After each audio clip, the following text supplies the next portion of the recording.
everybody, welcome to my channel Mamta Vedic Classes, and today we will learn how to convert present, past and future continuous tense from Hindi into English. Okay, first of all we will learn how to identify whether sentence is present continuous, future continuous or past continuous. Okay, तो देखिए आज मैंने तीनों जो tenses है वो इकट्ठे लिए हैं। वो इसलिए लिए हैं क्योंकि ये जो तीनों टेंसेस है ना, प्रेजेंट, पास्ट और फ्यूचर कंटिन्यूस, तो इनके जो हेल्पिंग वर्ब सिर्फ थोड़ा उसमें डिफरेंस होता है, बाकी जो रूल है, वर्ब जो लगती है वो सेम है। ठीक है, इसमें थोड़ा सा फर्क है। और साथ में हम ये डिफ्रेंशिएट भी कर पाएंगे कि जो प्रेजेंट कंटिन्यूस वाले जो टेंसेस वो कैसे होते हैं, पास्ट वाले कैसे होते हैं और फ्यूचर कंटिन्यूस वाले कैसे होते हैं। Okay, so we will start our video.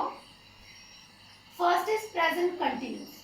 Okay, present continuous tense होते क्या हैं, उनकी पहचान क्या है। ऐसे वाले जो सेंटेंसेस होंगे ना, तो लास्ट में क्या लगा होगा, रहा है, रही है, रहे हैं। ठीक है, इट मीन्स कि ऐसी एक्टिविटीज जो एज द प्रेजेंट मूवमेंट हो रही हैं, एक्टिविटी जो कंटिन्यू है, अभी फिनिश नहीं हुई है। जैसे मैं आपको भी पढ़ा रही हूँ, ठीक है, आई एम टीचिंग यू, मैं आपको पढ़ा रही हूँ, अभी मेरी टीचिंग खत्म नहीं हुई है एट द प्रेजेंट। अगर हम पिछले कल की बात करें तो मैं आपको वो वाला लेक्चर पढ़ा रही थी, है ना, वो वाला लेक्चर पढ़ा रही थी, तो पास्ट की बात है। इट मीन्स ऐसे वाले सेंटेंसेस जिसके लास्ट में रहा, था, रही, थी, रहे थे। ठीक है, ऐसी वाली एक्टिविटीज जो हम इन द पास्ट कर रहे थे। अब फ्यूचर में क्या होता है, रहा होगा, रही होगी, रहे होंगे। इट मीन्स ऐसी एक्टिविटीज जो इन फ्यूचर हम कर रहे होंगे। ठीक है, जैसे मैं कल खाना खा रही होंगी, कल मैं बाजार जा रहा होऊंगा, बच्चे पढ़ रहे होंगे। इन फ्यूचर ऐसी एक्टिविटीज जो इन द फ्यूचर हो रही होंगी। ठीक है, अभी हुई नहीं है। तो आई थिंक आपको इतना जो समझ में आ गया होगा। फिर हम जो रूल्स को डिस्कस करते हैं। Okay, we will use is, am, are. ठीक है, इज एम आर यूज करेंगे, इसके साथ first form of the verb plus ING. अब ये जो आईएनजी है ना, ये जो आईएनजी है हमें रिप्रेजेंट करता है कंटिन्यूटी को। ओके, यहाँ पर हम यूज करेंगे was, were plus first form plus ING. ठीक है, यहाँ पे हम आईएनजी यूज करेंगे और फर्स्ट फॉर्म यूज करेंगे।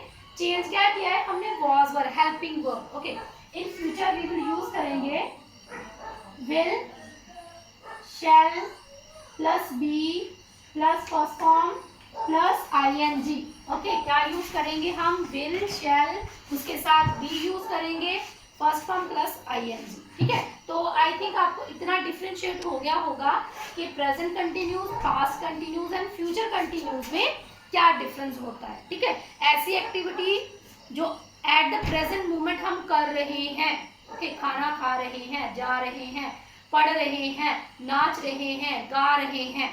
ओके, पास्ट की बात करें तो खा रहे थे, सो रहे थे, जाग रहे थे, पढ़ रही थी, गा रही थी, सो रही थी, in the past. Okay, in the future खा रहे होंगे, पढ़ रहे होंगे, सो रहा होगा, बाजार जा रहा होगा, पतंग उड़ा रहे होंगे। इन द फ्यूचर अभी वो एक्टिविटी कर रहे होंगे। हमने इनको नहीं देखना हमने कि प्रेजेंट कंटिन्यूस है, पास्ट कंटिन्यूस है, फ्यूचर कंटिन्यूस है।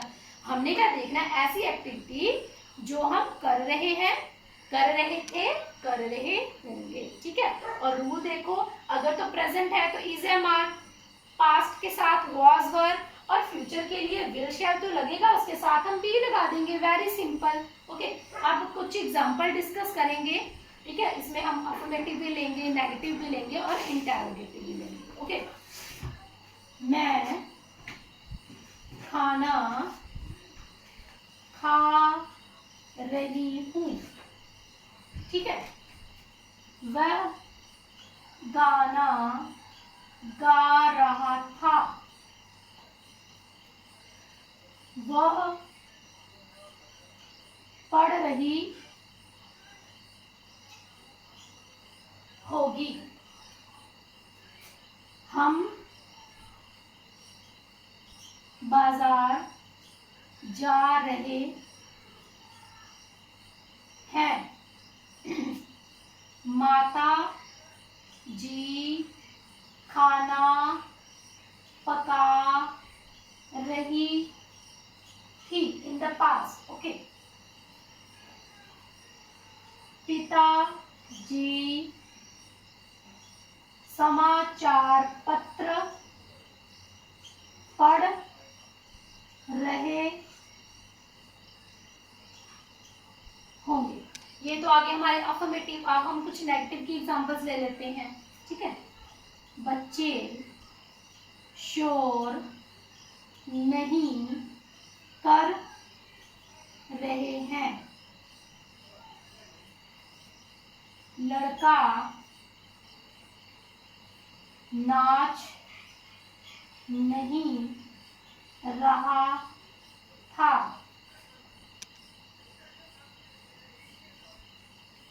अध्यापक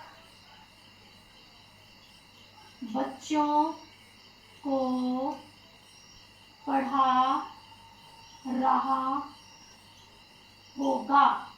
बच्चों को नहीं पढ़ा रहा होगा। ओके। चलिए और एग्जांपल ले लेते हैं। कुत्ता भौंक नहीं रहा है। ओके। डॉक्टर मरीज की नब्ज नहीं देख रहा था। हम अपना पाठ याद कर रहे होंगे। यहाँ पे आएगा विराम चिन्ह। ओके। अब हम लेंगे इंटेरोगेटिव्स की कुछ एग्जांपल्स। क्या वे शोर मचा रहे हैं। इंटेरोगेटिव, इसको भी नीचे लिख लेते हैं। क्या लड़का सो रहा था। क्या बच्चा खेल रहा होगा। ठीक है। नेक्स्ट देखिए।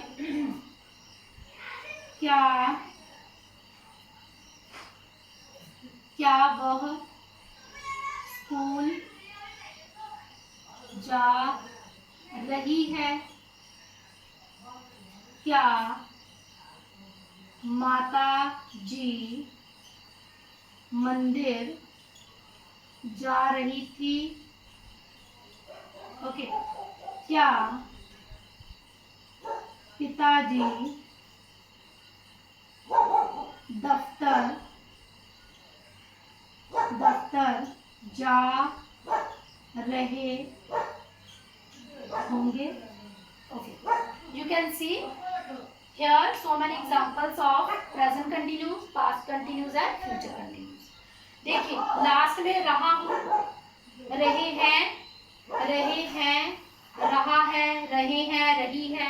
ठीक है वाले कौन से है प्रेजेंट, था वाले कौन से है, रहा था, रही थी, रहे थे वाले पास्ट कंटिन्यूस, रहा होगा, रहे होंगे, रही होगी, ये होंगे फ्यूचर कंटिन्यूस। ठीक है। अब इसको हम ट्रांसलेट करेंगे from Hindi into English. Okay. मैं खाना खा रहा हूँ। मैं खाना खा रहा हूँ। मैं खाना खा रहा हूँ। I am eating the food. वह गाना गा रहा था। He was, यहाँ पे हम क्या यूज करेंगे? was. He was singing the song. He was singing the song. वह पढ़ रही होगी. She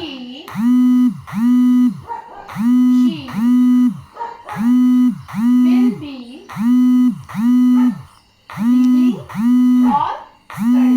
Okay, he will be reading. She will be reading or studying. हम बाजार जा रहे हैं.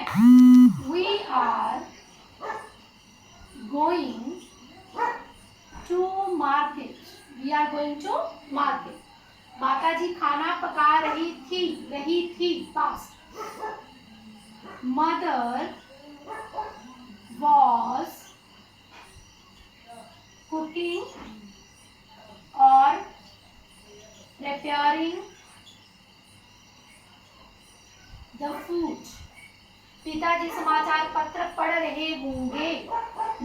अब देखिए यहाँ पर रहे होंगे हमने इसलिए लगाया तो रिस्पेक्ट देने के लिए है, ये singular. Okay, father will be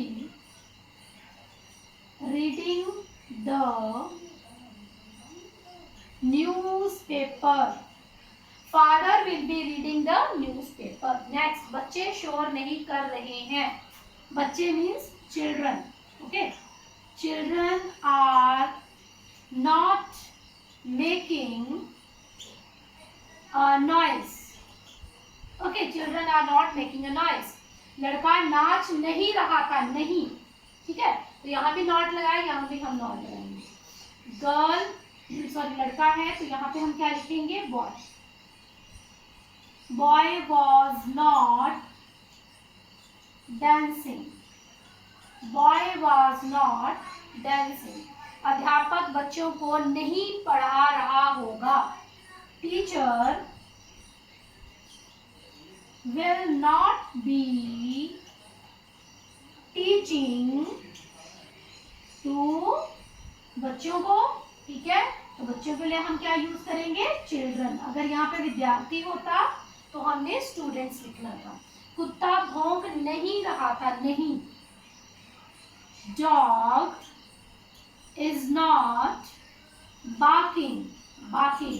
okay, ये इसको हम बार्क नहीं बोलेंगे, आर साइलेंट है. Barking. Dog is not barking. Doctor मरीज की नब्ज नहीं देख रहा है. Doctor was not. अब देखने को यहाँ पे वॉच नहीं बोलेंगे, सी नहीं बोलेंगे. देखो जब भी डॉक्टर मरीज की नब्ज देखता है तो उसको फील करता है ना, तो फील लिखेंगे. Doctor was not feeling the pulse of patient. Doctor was not feeling the pulse of patient. हम अपना पाठ याद नहीं, याद यहाँ पे नहीं लिख लेते हैं, नहीं कर रहे होंगे. We will और shall कुछ भी लगा सकते हो, will या shall. ठीक है, आई और बी के साथ shall भी लग सकता है, will भी लग सकता है. We will और shall not be याद करना, learning our lesson. Okay, next example देखेंगे. क्या वे शोर मचा रहे हैं? तो ज्यादा है तो उनके लिए हम दे यूज करेंगे और दे के लिए आर लगाएंगे. हम हेल्पिंग वर्ब को पहले लिखेंगे. ठीक है, इंटेरोगेटिव में हेल्पिंग वर्ब को पहले लिखा जाता है, फिर सब्जेक्ट लिखा जाता है. Are they making a noise. और यहाँ पे फिर हम क्वेश्चन मार्क पुट करेंगे. क्या लड़का सो रहा था? तो लड़के के लिए हम वॉज लगाएंगे. Was boy. Was boy. वैसे हमने लिखना था ना, बॉय वॉज स्लीपिंग. लड़का सो रहा था, तो लड़का क्या लड़का सो रहा था? तो was boy sleeping. Was boy sleeping. क्या बच्चा खेल रहा होगा? यहाँ पे हम लगाएंगे विल चाइल्ड बी प्लेइंग. खेलने को हम क्या बोलते हैं? प्ले. नेक्स्ट हम लास्ट एग्जांपल है इसकी प्रेजेंट कंटिन्यूअस की. क्या वह स्कूल जा रही है? क्या वह के लिए हम क्या यूज करेंगे, लड़की है तो हम क्या लिखेंगे यहाँ पे हम लिखेंगे is she going to school. Is she going to school, क्या माता जी मंदिर जा रही थी, पास्ट है, इसके लिए हम क्या यूज करेंगे, वॉज या वर, तो सिंगुलर है तो वॉज यूज करेंगे। Okay, was mother going to temple, was mother going to temple, क्या पिताजी दफ्तर जा रहे होंगे, यहाँ पे हम क्या लिखेंगे, will father be going to, दफ्तर को हम बोलेंगे ऑफिस। ठीक है, अब देखो ये वाले जो फ्यूचर कंटिन्यूज वाले हैं, इसमें जब हम इंटेरोगेटिव में लिखते हैं तो हमने विल या शैल पहले लिखना है, उसके बाद सब्जेक्ट लिखना है, उसके बाद फिर बी लगाना है। ठीक है, बाद में लगेगा be. Will child be playing, will father be going to office. Okay, तो आई होप आपको इनमें जो डिफरेंस है प्रेजेंट कंटिन्यूस, पास्ट कंटिन्यूस और फ्यूचर कंटिन्यूस, ये आपको समझ में आ गया होगा। ठीक है, and thanks for watching my video. We will meet in our next video series of tenses. Till then, bye bye and take care.